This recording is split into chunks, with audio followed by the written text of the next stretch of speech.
Pertempuran sengit terjadi di pinggiran Azov Mariupol ketika tank-tank milisi rakyat DPR melancarkan serangan terhadap posisi batalion Azov Ukraina.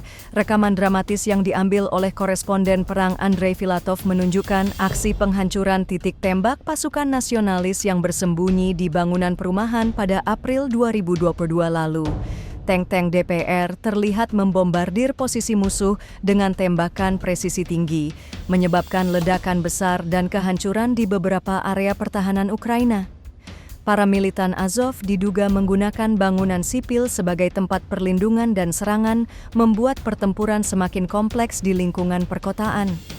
Serangan ini merupakan bagian dari upaya pasukan sekutu Rusia untuk merebut sepenuhnya kota Mariupol, yang kala itu menjadi salah satu pusat perlawanan utama Ukraina. Hingga kini, pertempuran di wilayah tersebut masih dikenang sebagai salah satu fase paling intens dalam konflik Rusia-Ukraina.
Download Tribun X sekarang, menghadirkan lokal menjadi Indonesia.